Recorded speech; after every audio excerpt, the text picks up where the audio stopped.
Oh yes, this is the view. Yeah. Turn that around. Richie man, Blue. I'd rather look at the view, man, than our faces. Hey, buddy, home. Where we are. What do you see? Yeah. What's the name of this place? This is a part of Solana Beach, which is located in Del Mar, where the famous Del Mar horse racing track is. Right. In San Diego County. San Diego County. We're just driving up. Richie's been a good sport. Yeah. He's driving me up to LAX so I can fly to Singapore.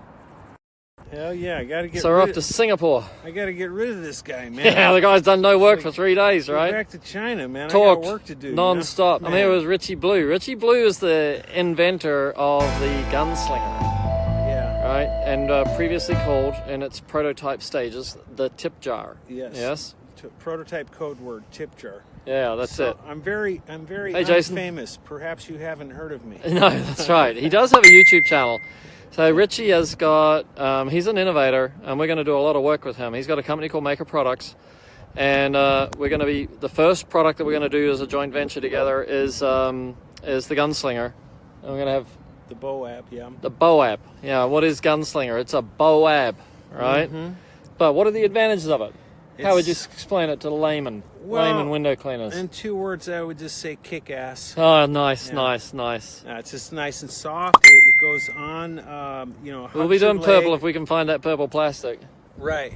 Keep going, sorry, I'm talking over. No, it's all good. And it doesn't clang around, so you're not like a cow walking around with the bell with your squeegees falling all over the place and clanging. So it's nice and quiet. It holds the squeegee very securely. Very secure. It has a big loading capacity, so you can put like your 2-in-1 mop in there and another T-bar and another squeegee, or even more if you want. And yet it's still pretty much about the same length as a regular bob. Yep. A little bit wider, and it's cool looking too. You know. It's super cool. Yeah. It's a fashion item, man. Yeah. Like Jason said, we can make it in purple. We can make it like, as long as we can buy the material in that color, and like a year from now we'll be able to print our own colors. That's right. That's how popular it's going to be. These Gunslingers take like 4 man-hours to make each one. We will be selling them into the UK, but we'll be selling them directly. Like at the moment, we're going to release them. We're going to release them directly. Yeah, so we're going to do 3 different kinds of Gunslingers. Yep. Mm-hmm. Yep. I think that's pretty exciting. And then we're going to look at the different colors that we can make them and make them. So if you got blue jeans on, you can wear a blue one, or your company colors are blue. And then we'll jump into advanced window cleaning network, I think, and then ask some questions like what's the color that you'd want most, and once we've got the color swatches. Mm-hmm. And they can get a sample of some of the ones we did if they watch some of the videos from the IWCA, which is on the Outlaw Window Cleaner channel. Window Cleaning channel. You can jump there and see them. That's just a sample of some of the... And I've got those, so when I get back to China, I'm heading off to Singapore tonight. Yeah, and you can pre-order now, like they're $99. TJ Gilbert. Oh, that guy's a wanted man. He's a wanted man. Yeah, they got posters of him and stuff. Oh, yeah, but he's sweet. Yeah. Yeah. Oh, from Northern Ireland. Keith Mulligan's here from Northern Ireland. That's pretty cool. Mm-hmm. We don't know, Mark, when they'll be ready to ship because we haven't started production yet in any shape or form, but we've met together. We've gone through the process, how to make them. We've gone to the materials store, so we understand everything about the materials. Mm-hmm. And then we're, basically waiting now on the templates, and then we'll look for the machinery that we need to have, and then and what other people we can involve in it and stuff like that. So we're hoping we can pull this off in about 6 weeks. Yeah. So what we're going to do is they'll be $99 as a pre-order, and they'll be dispatched in order of order. So this is just us like touching base with you guys and saying, we're going to do this. Gunslinger is going to be amazing, and 3 different styles, so you'll have a good choice, and then several different colors, so you'll have a choice of colors. Mm-hmm. And then basically dispatch will be in the order of pre-order. Mm-hmm. And then first run is probably going to be 1,000 units. But when you do 1,000 units over 3 styles with 4 or 5 color options, and it's not so many of each one actually. And initially the catch-up time for the shipping is going to be just a little bit slower, but once we get into the flow of things, then they'll be able to... the first ones we're going to fly, so and that's the thing, like they'll cost us, I don't know, $25-30 each to fly, so So there'll be a little bit of a shipping charge sitting on the back end of that $99 as well. But but we'll subsidize it as best we can. Yeah. And then the whole idea is just to get it rolling. So Richie's got a whole lot of other ideas, and we're going to be reaching out to you guys about all these different ideas about what else you'd hang on a belt. And then let's change the industry. Yeah, we got way more than the Gunslinger coming. We got like the rag bag, and then anyway, Richie's got a head full of product ideas, and we've been talking squeegees and handles and squeegees, mops, blades and mops, and we got like loads of ideas that we're going to be pushing through. So quality stuff, though. See, that's the thing. That's why Perry and I get along so well, because we don't want to make like 40 cents per injection mold unit and sell it for $10, so it falls apart. Or no, we want to make the best shit in the world, right? Yeah, absolutely. That's it. And we don't care. Like, we're not trying to make the cheapest. We want to make it the best. Yeah. Yeah, we can make a bear belt. Like, we can make a bear canister, a holder. Yeah, we could use some rhino tube. For the loop in the water fed right there. Oh, mate, the way these boys drink, I think it'd be using rhino hose, sucking it up. Yeah, you do owe me a video, but if it's the Unger belt, you don't, because I went and bought the Unger belt. It's got that Velcro strap over the top of the belt. So, what we're going to do is, I think, we're either going to start a new DIY group, for the guys who have got DIY ideas, or we're going to use advanced window cleaning. I'm inclined initially towards advanced window cleaning. And then we're going to start talking and having Richie there as like the authority on traditional tools. And we're about to, we just want to re-engineer all the traditional tools. So we don't want to copy anybody. We want to take the best of what we know is out there and then see if we can improve it. And I think that's what entrepreneurialism should be, is saying, I think we can do better, if we challenge ourselves and then get some feedback. And you guys have got ideas. What if you did this and what if you did that? And that's absolutely true, because we started out and we say, here's what it is. And then once the feedback starts coming in, then we can get an idea of what everybody likes. Like Andrea asked a good question. Okay, what other colors? So can you pre-order if you want to know for a pre-order? So, we can't say yet, because they'll be made out of our stock, not your stock. Right, but we'll know in a couple of weeks. Yeah, we'll know. We're going, when I get back next week, that'll be the first thing I'll put my purchasing guy onto, is to say, find me this material right here, right now, and then get me the color swatch, and then we'll send it back to Richie to approve the and then we quality. Can put some samples on a future windowcleaning.com, because we're going to set up a little thing on there, right? Yeah, the pre-order thing will be out, so it'll take us a little bit of time, but we're gonna we know the season's about to start, so don't go buying any of those plastic ones. No plastic, man. Come on, plastic. Get over it. Yeah, all you got to do is go to Home Depot and spend $2 on a PVC pipe with an end cap. And just put a clip on it and throw it on your belt. That's all you're getting anyway. And then I just saved you $20. There you go. That's what you want, $20, just like that. Yeah. Say that like a mafia boss. Yeah. Right. The phone's gone mental, right? That's good to know. Yeah. Detachable gunslinger. No. I'll tell you why we don't do that. Yeah, Richie's going to explain that. Okay, hey, here's Noah. the thing. Whenever you, believe me, I've already thought about this. In fact, I have prototypes that are set up just like the regular buckets on a belt, where they clip on, clip off thing. The problem with that is the mounting and stability. One of the issues with buckets on a belt is that even if they're not on a swivel thing, when you run across and you catch it on a table or a bush or whatever, it just tips. You bend down, it tips. The way that this is mounted is you can bend all the way down to the ground, hit the floor with the Gunslinger, and it's not going to tip out. Maybe down the line we might, if it's that important that they need to be able to detach it and attach it to the belt, maybe with it. We went through all this with internal tubing. Like, we were the first people in the world to push external tubing, because it's such a trap. It's what the other guys used to make you buy 5 poles when you could have just bought one. Mm-hmm. And I went through all of it, and people go, can you do internal tubing? I go, okay. Like, there you are, you can do internal tubing, but you shouldn't.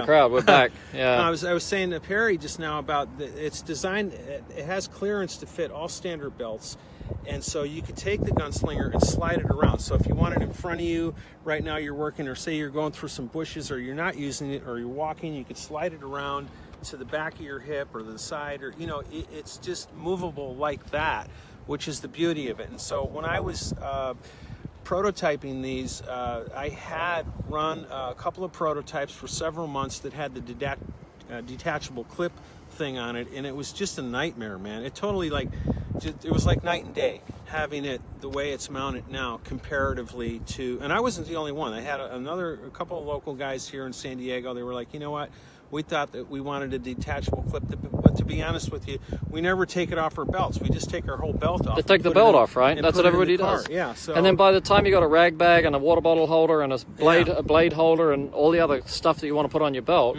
there's no way you're going to just take the boab off, except for the reasons to avoid the pitfalls of a plastic boab, which Gunslinger solves. Right. You know? Exactly. So there'll be a reason you want to take it off, and the chances are that's because of this or that, and Gunslinger doesn't do this or that, so you will never want to take it off the belt. And one of the things too, I just wanted to I'll put some. We'll put some photos up. We'll go back down. I'll just show you.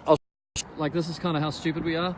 But the Gunslingers are way down there. we forgot to get them. we saw the view and we said, oh shit, and we're on the beach and it was all windy down there, so we said, okay, we'll better get out of the wind. Yeah, right. Right, so we climbed up this hill and we had to take about 5 minutes to get our breath back. Yeah. And then I said to Richie, oh shit, we didn't bring any Gunslingers, so he's got about 10 of them in the van. So yeah, we'll make a little video and we'll tag it at the bottom of this. So keep an eye on this thread, right? I'm sorry, this is going to be brought huge. it up, TJ. No, it's cool because you're not. No, don't think that. You're not the first person that's brought that up, because here's what it is. We're trained up. We are conditioned. For 20 years, we've been conditioned to wear these plastic buckets, or 30 years, and then after 10 years, they decided to make it detachable. So now we're conditioned, and it doesn't do anything. It doesn't serve a purpose. I mean, they show a video. I watched this one video one time. It says, oh, and the Pull-X bucket is detachable. So, and they show the guy taking the Pull-X bucket off and then getting in the van with his whole belt still on and driving. I'm like, who does that? Who does that, man? I don't do that. I don't know anybody that does that. You know what I mean? Like, see, this guy's going to be good. We're going to be a good team, right? Yeah, so, but if you absolutely need to have it detachable, you could sew one on. Just cut it. The Gunslinger, and stitch it on yourself. But it's not. I don't recommend it. No, that's like, how many times does the guys with Reach It now put the internal tube? You can put internal tube in any Reach It, but nobody ever would, right? They never do it. Yeah. There's a time if you're going through trees or something like that, Mm-hmm. Cool. All right. Who's that? Unger bucket is garbage. They're not, they work. They've got history. They've got history. They got history. But I'll tell you what I think is that and it's for good reason. Like, Unger turns over 80 million globally. It's a massive company, and it makes way more money out of janitorial than it does out of professional. You look at the Inlight range. It came out. We brought out Reach It Mini and Pro in 2011. Mm-hmm. They brought out Inlight using the same logic in 2012, and they haven't changed 1 ounce of it. No. Since 2012, and they may not for another 3 or 4 years. They'll be running those molds, pushing that stuff out, driving it into janitorial. Once they make a product at that size of company, and we'll be the same when we're that big, you got to run that thing. It's in everybody's catalog, it's online. They can't change anything because the cost of changing and the risk of getting it wrong and all that just sort of blows it out. So corporates have to make one product and then run it as long as they can, and family businesses dedicated to window cleaners. And an Unger, if you're a distributor, like if you're a manufacturer and you're selling through distributors, your focus is your distributor. So you're looking for how much margin they can make. Yeah. And what happened with us when we left distributors as our method of distribution, we focused on our customer is the window cleaner, and then all of a sudden all we're thinking about is efficiency. Yeah. That's what our customer wants. We don't think about margin anymore. We don't think about what percentage they want or whether they want free delivery or not. We think about how fast you can clean a window. And that's what I like about Richie. Like, everything that Richie Blue says is about how to clean a window faster, and every time he sees something that's got a click or a button or a wiggle or something that catches, and you've got to think twice about how to open a squeegee this and a squeegee that, he goes, that's bullshit, man. That's bullshit, man. That's bullshit. I got to stop saying that. I'm going to go back to China going, that's bullshit, man, and nobody's going to get me. But no, you're right about the quality of, come on, man. We're cleaning windows. We do this 8 hours a day or whatever. Do we really want to settle for substandard when we don't need to?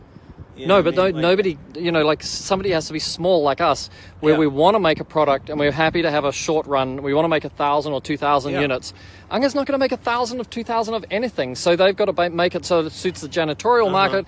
Janitorial wants to pay $30 for a squeegee, so they're going to make $30 squeegees. Yeah. Right. But back on what you were just saying too is there's also the connection with the customer. Yes, Which is the value of that's reaching. the other side. Yeah. So you don't have that necessarily. I mean, you might No, have because a rep- Unger's focus is to its customer is the distributor. Yeah. They have that relationship with the distributor. They don't want. They'll have little think tank groups and buy you pizza and give you free plastic shit. Yeah. Right. And say, look how special you are, but they're not really interested in the customer at the same level we are, because they're not actually selling to the customer. They're putting product out that the distributor is going to persuade. You can watch. I get an email 3 times a week telling you the best water-fed pole in the world is this one from the same people, and it's a different water-fed pole every 3 times. Well, probably every week is a different water-fed pole is the best water-fed pole. Yeah. But for me, like, the water-fed pole thing is almost over, because everybody can make a water-fed pole. Carbon fiber's carbon fiber. We're all buying the same carbon fiber. Like, now it's about who cleans faster. That's what it's about. See? Yeah. And efficiently. Look at that. Faster, better, safer. Yeah, and That's where it's at, Richie. this is the important part right here. So it's not just about faster; it's about better. Like, okay, you can clean a window fast, but is it being cleaned better too at the same time? That's the thing. Yeah. So He's been driving me around San Diego. Say, look how clean that window is. Look how clean that window is. I've shown him all the windows I clean. Yeah. Somebody. I got to get self-esteem from somewhere, man. You know what I mean? But the windows, I was showing Periel my glass, boring the crap out of them. It's great. It's like I'd never seen a piece of clean glass before. Right. But no, it's not just about better. It's about it's how fast being you more clean efficient. it. Yeah. And is the window actually being cleaned better on top of being cleaned faster? Yeah. And That's we the- also like Mormon Accelerator, Yeah. but we think we can do better. Yeah, we're gonna originally, if we get time, we'll make a belt at the same time. But if not, then we'll release the Gunslinger. Hey, Ken.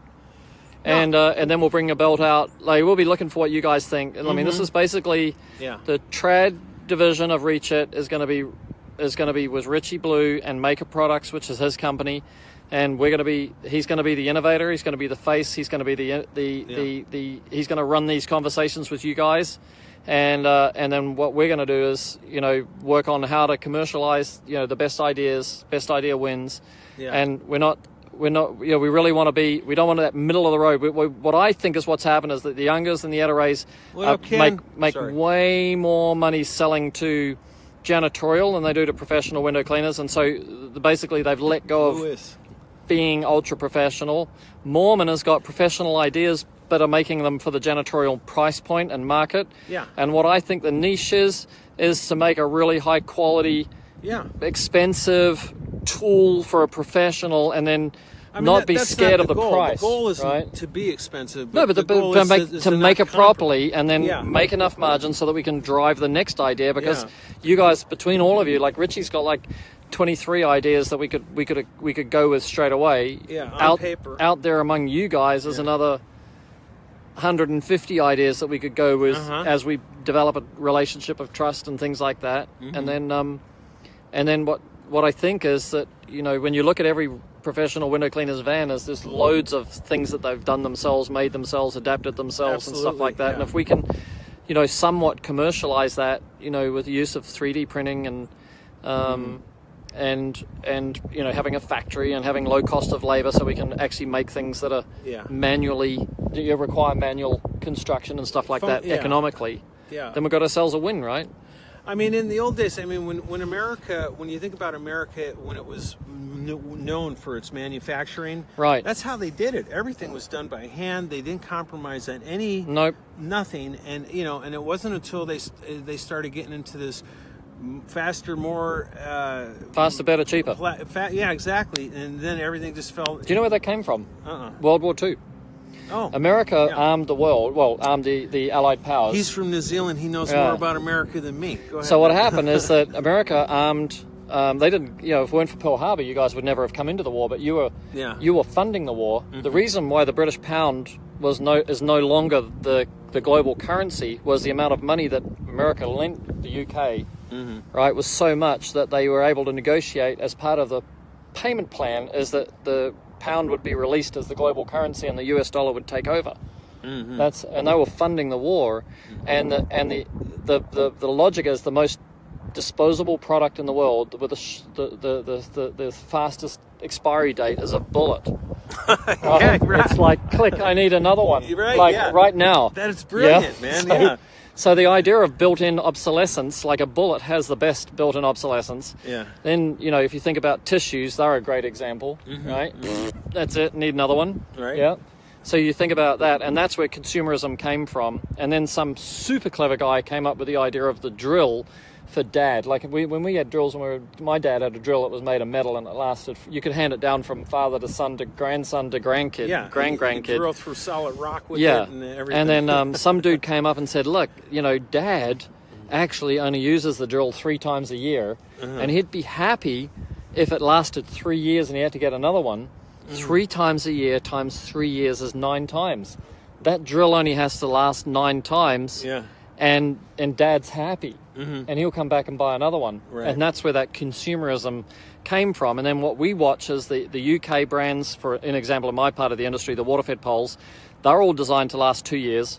So you're meant to go back every 2 years and get another pole. So all your facelifts and Gardeners and Ionics and all that are all built around that. Unger's not, because Unger's basically German logic, and the Germans are the only country in the world that didn't buy into consumerism. Yeah. So they make everything to last like America used to. Germans make some and look good at them shit, now. They've got yeah. the strongest economy in Europe. They're the powerhouse of Europe, right? And so we followed down that route, the Apple route of, you know, Nokia's used to burn out at 18 months. You couldn't read the numbers after 18 months. Right. And then you'd have a 2-year contract, and then they'd ring you up like 21 months into a 24-month contract and say, you want to go again, right? I'll give you a new phone and we'll forgive you the last 3 months of your contract. Yeah, like they're doing you a favor. Right. And then, but you look at now, like there are people walking around with iPhone 4s and stuff like that and really happy. So that's the opposite. Apple went down the route of not building a product to fail. And then, and so we kind of saw the niche for that. And then I think with Richie, you know, we've talked the same, like we want to make Gunslinger, like, you know, the thread is going to be rot-proof thread, not rot thread. Yeah. You know, that's such a simple thing, but if we put in cotton, Yeah. it'll rot, It'll rot and then and you'll fall need a new apart. Gunslinger every year. Yeah. But And we've agreed that we're not interested in that. We want to make a rot-proof, use a rot-proof thread, and then the Gunslinger can last as long as a Gunslinger lasts. Yeah, I have one that I've used, one of my first prototypes, I've used it for just over 2 years, and there's nothing wrong with it. Sweet. I mean, it doesn't look the greatest, but it's very functional and it's not falling apart. Yeah. You know, so there's something to be said about that. So we're going to go downstairs. We're going to make a quick little video. We'll add to the bottom of this thread of the Gunslinger, so you can have a look at it. And Richie's got about 20 of them in his van. Yeah, just right? Version 1 all the through different 30 versions or whatever, you know. And then we're going to keep in touch with you guys, and then we'll start. You'll see Richie and I running, you know, Facebook Lives together, talking about traditional tools, and see what we can bring out of the woodwork, and see what we can get going. But we're pretty excited. We've got loads of new ideas. We've talked for 3 days non-stop. We can't talk anymore. We just got to do. That's great.